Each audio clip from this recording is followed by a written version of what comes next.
who wants to look at some very exciting planty things that are going on in my collection right now. Today I'm going to be talking about my top 10 favorite plants of January. And I know the month's not quite over, but I didn't really do this video in December. I did my favorite plants of all of 2024. So I'm just feeling excited about these things and I wanted to show them to you today. Before we get into it though, I want to say if you're new here and you don't know me already, hi, my name is Emma and I make houseplanty content all over the internet. So if you want to follow along with my houseplanty journey and maybe learn something along the way, stick around, watch some more of my videos and subscribe to my channel. If you are not new here, welcome back. I really appreciate you returning. Now let us look at these plants. So the first one I'm going to show you is right here. A lot of you probably don't know I have this plant. So this is my philodendron plowmanii variegated, and it was actually given to me by one of my friends because they had a few of them, and this one is a middle cut. And so I didn't know what sort of variegation it was going to have. When I got it, it just kind of had these two leaves. And so I thought maybe it could have nice variegation, maybe not. We'll see when the new growth point comes out. And holy frickin' cow, y'all. Do you see that sort of perfect variegated plowmanii variegation? Like, I don't think I could have asked for better variegation. I just think it is so stunning. And like, I know I'm not the biggest philodendron person, and especially crawling philodendrons, I'm hoping this one might be a climber. I'm not sure if it will be a climber or not. I guess we'll just see when it grows out a little bit more whether or not I need to put it in a trough pot, because I can definitely do that if I need to. I've got a few still. But I think I would prefer if it was a climber just because I feel like I've got more vertical space than like tabletop space, which is what you kind of need for a crawler. But either way, I am just so astounded by this leaf. It's a little bit curly right now because it is a bit thirsty. I did just water this plant this morning. So it is, oh my god, it's also like the perfect heart shape. Oh, I just think like I couldn't have asked for a better set of variegation on this. You want to come up, baby? Hi, sweetheart. Cleo's my favorite every month. How about you have a seat, sweetie? No. Sit down, sweetheart. Yeah, there you go. So this here is my alocasia bisma, and I kind of think this is more of a favorite from December because it gave me this big, beautiful leaf in December. But that being said, I just noticed that it's been giving me another new leaf, not even a month after it put out the first one, and not the first one, the last one. And I just can't believe how well this one is growing. I was pretty positive I had lost this one at one point because after I got it, everything died back.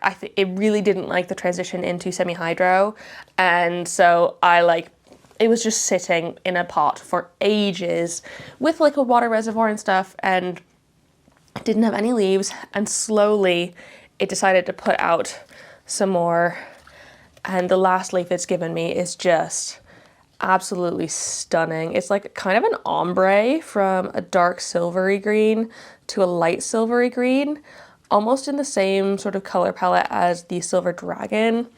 And the backs of the leaves as well are these bright like purpley red. I'm just so obsessed with this one. I feel like it's such a fun addition to my collection, and for a really long time this one was not a favorite of mine. I don't think it's ever been a favorite of mine until very recently. It's like really bounced back and gotten into like quite a good rhythm, and also the leaves are super thick. One of the thickest alocasia leaves I have. I'd almost say thicker than the dragon scale. They're like very thick and leathery, and I really like it. Next up, we're gonna do the big one here because holy cow. Wow. Just smacking myself in the face with the leaf. My gigantic monstera dubia. Oh my goodness. This one has grown so much, and one of my favorite things about it right now is these roots. Do you see these roots? It's not even got moss in that bit of the pole, and yet these roots are just trying to get some moisture. So I desperately need to give it a little bit more moss in the top of this pole. I can do that probably after this video or something. But it has just been putting out leaf after leaf after leaf, and they are getting huge. They are absolutely massive. And I'm just gonna, for the sake, look how many fenestrations it has. This is so exciting. I think this one has just been doing so well. And also, I want to show you, when I pulled it out, this root it has at the bottom, I'm pretty sure this is the root that has gone down this entire pole, in and out. Yeah, it's gone down the entire pole, into the back, across here, down, and then now like around the bottom and out. This root is just so freaking funky and weird. And I probably, at this point, need to give this one a bigger pot, just because it's basically begging for it.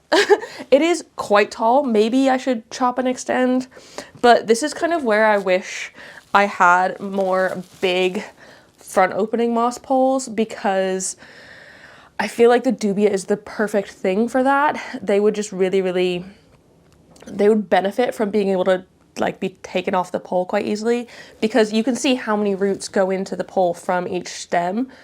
I can't take this out. I cannot take this off this moss pole. It's going to be impossible. But if I had a front opening moss pole for this one, a big enough one, I would be able to put it on and then take it off as and when I needed. So like I could chop and prop a lot easier. So I kind of wish that I bought some more. I used all the ones I had before up. So, and also those ones probably aren't big enough to like handle the intensity that is the giant monstera dubia. So can someone invent bigger front opening moss poles, please? That would be my personal preference. And also I should say I still have the like plastic wrap on this one, and I think that's also been a massive benefit for it, because this pole, I do not water it near as much as I water the other poles back there or the ones in the bedroom. I don't have access to the office, and so I don't water it as much, and having the plastic wrap on the pole has really kept it nice and moist, even though I haven't been able to water it as consistently. So very glad I have kept that on there, and I think the plant is glad for it too. Speaking of front opening moss poles, this one is kind of about this specific plant, but it's also about the front opening moss poles. This is my philodendron ernestii, and oh, it has absolutely loved the pole life. It has started to properly root in there, and so I feel like we're just in such a good place with this, and all of the other plants that I also put on the front watering moss poles have been an absolute success, and I've been very proud of them. I just wish I could have bigger ones of these, because they aren't massive. They do the job for plants small like this, but I feel like as soon as this one starts getting even bigger, it's going to need something more that this sort of size of moss pole can't provide. But either way, I think this one is really happy with its situation and will give me those bigger leaves soon. I mean, even since I've put it on the pole, it's given me like at least 2 new bits of growth there. And I think it is just so much happier trying to be more vertical than before, because before it was kind of just sprawling outwards, and I don't think it liked that as much. Now that it's got something to actually climb, it's going to be a much happier camper, and I cannot wait until it starts, like the roots start showing in the back. I think that's going to be a really good time, and oh, it's just, I'm very proud of it. And especially since I do really love the ernestii, and it's not one that very many people have, and my old one died. This was all I was able to save from it. I just feel very proud that we're able to get back to this sort of point where it is basically a full plant again. So very happy with that one. This next one is my Hoya globulosa Welsh mountain zoo, and it has just put out, I think, these 2 new leaves on there. Look at those. They're like both shiny and fuzzy at the same time. This is the fuzziest freaking Hoya. It doesn't look as fuzzy when the leaves are mature, but when they're tiny, do you see how fuzzy that little thing is? It is absolutely adorable. I am absolutely obsessed with this one, but it has taken a while to give me this sort of new set of leaves. I've had to chop it to prop it a couple times there as well, and it's only just started to give me new ones as opposed to like just going on a massive runner.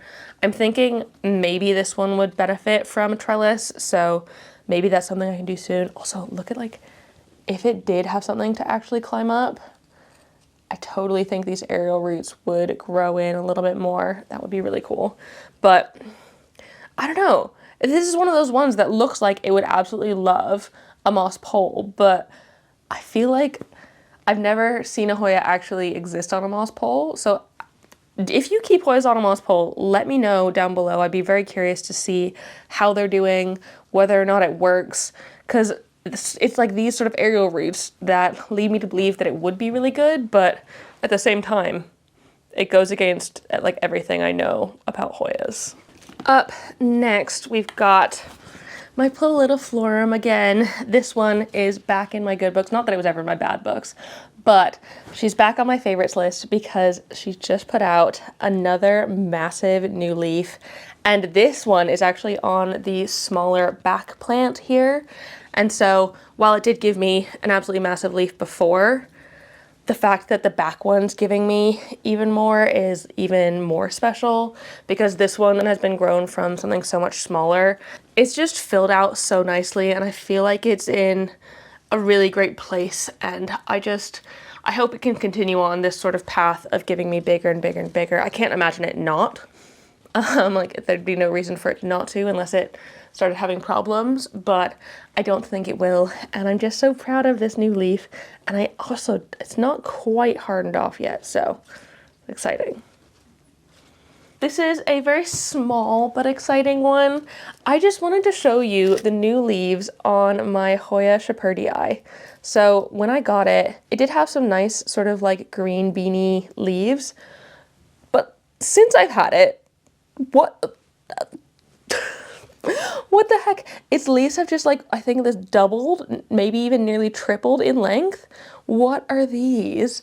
They're just doing so well, and like very unexpectedly as well. I would have been perfectly fine if all of the leaves sort of stayed this size, but it has just gone and put out some massive ones, and I absolutely love it. It makes me even more excited for this one. Also, this one has 4 peduncles on it, and it did have blooms when I got it, but I think this summer those peduncles are really going to hopefully pop out again. I know it is very small, and so maybe they won't, maybe they'll take a year off or something, but I have my fingers crossed that they will pop out some flowers, because that would be even cooler. And if this sort of growth is anything to go off of and like what this plant is capable of, I think it's definitely capable of producing some surprising things. So maybe it actually will give me flowers this year. So of course I had to include this one on the list. I got a wish list plant. I actually got this as a cutting from Claire when I was over there earlier this month, and she gave me a bit of her begonia sinbad that she had been propagating for me for ages. But oh my goodness, I am just obsessed with this foliage. How it's sort of like minty green going into like a pastel pink. It is so cool. And the leaves, they're sort of like textured and hairy almost, but it's kind of like cat's tongue feeling. You know how they've got those barbed tongues? It kind of feels like that, where it's like not as rough as sandpaper, but it's not as long and smooth as sort of like a boar's hair brush. That feels like a really weird analogy, but it does kind of have that sort of like fun, spiky feel to it. And I am really glad I've been able to add this one to my collection. I mean, Claire ticked off my first wish list plant of 2025. Thank you very much, Claire. I very much so appreciate it.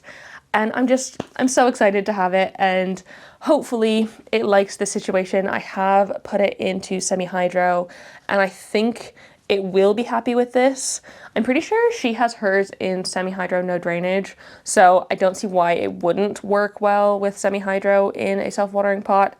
Kind of the same sort of premise. So fingers crossed I can keep it growing well. I think hers grew really well last year, so I can't see why this one wouldn't as well. It's got very good genes, and so if it does explode in growth as much as hers has, that would be great. I could take cuttings, put it back into the bottom, and really fill out this plant. That would be, oh, that's goals. I am so excited to see how big this one has gotten. at the end of the year, assuming I still have it. I guess we'll see in my wishlist plant video at the end of 2025 how far it's come and whether or not it has grown well for me. This is one that I very, very, very, very, very rarely talk about. And it is my Monstera obliqua Peru. I feel like I never show this one. I never talk about it. Like, some of you probably don't even know that I have it, but it just put out the biggest leaf it has ever given me. It is massive. And like the other leaves it had aren't small, but this new leaf is just, I feel like double the size, and it feels very, very exciting. And I think like it's taken a really long time to grow as well. This one, I've had it for, I feel like a year or two, and it has just been absolutely slow growing. I think I got it as a propagation, and it took its sweet time to start doing anything. I've also had it on this moss pole since like the very, very, very beginning, and it's, this is a tiny moss pole, and if I've had it on this moss pole for like at least a year, and this is how far it's gone, it is a slow grower. And so it just makes it all the more special when it does put out a beautiful new leaf like this one.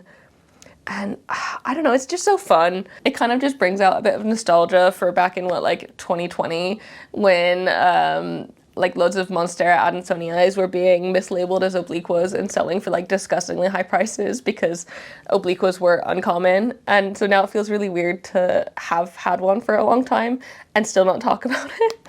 Because this was like the it plant several years ago, and like the one that everybody was trying to get their hands on. And so it feels quite funny to me to have it and like barely pay attention to it. I mean, obviously I'm giving the like pole moisture, I'm making sure it's watered and stuff, but like it just feels like a weird juxtaposition, and I'm not mad at it, but it is doing phenomenally, and I'm really hoping that this is indicative of what is to come with this one further. And then the final plant. This is my alocasia stingray, and it has just popped out the most beautiful new leaf. Like, it is doing so incredibly well for me. I have never had the stingray do so well, but it is so happy, and I'm obsessed with it. I do have it in no drainage, and also, I do want to show you this. Look at that little pink corm in there. I mean, also look at the roots. They're fantastic. But that little pink corm, I wonder if it's going to, it looks like it might be upside down. Maybe it's not. We'll see. But I wonder if it's going to be able to grow in there. I feel like it'd be really cool if it could. And I could kind of have more, because I don't really fancy unpotting these ones. I feel like whenever I put things into no drainage, I kind of want to keep them in that for like the foreseeable. And so if I could avoid unpotting this one, that would be good, especially since the roots are so nice and healthy in there. And like it's obviously extremely happy. It is giving me such big, beautiful leaves. This one, it's not even hardened off yet. You can tell it's like a much lighter color than the previous ones. So, oh, I'm just so proud of it. And I like, how weird. Like, I just don't understand. Like, nature is just so fascinating. Like, who came up with this as a plant leaf shape? It almost looks like lungs. Like it's got lungs on my chest. It's just so surreal and strange. Like, I just don't understand how there's so much variety out there in houseplants, and it's just so exciting. So it's just bringing me so much joy. Like, every day I'm popping my head into the office and seeing how well this one is doing, whether or not this leaf is sizing up, and how well it is growing. Oh my god, also, this scared the bejesus out of me the other day. It's got these like tiny black spot lines on it, and I saw those and I thought it was thrips, and I freaked the F out. And so I obviously went to try and squish them, but I think they're just like some markings on the leaf or something. It scared me because I was like, this one can't get those really bad, nasty, big black thrips. I can't let that happen, because if I lose this one at this point, I'm going to be devastated. So I was very, very glad to see that it wasn't thrips. It was just a bit of weird discoloration, but it scared me quite a lot.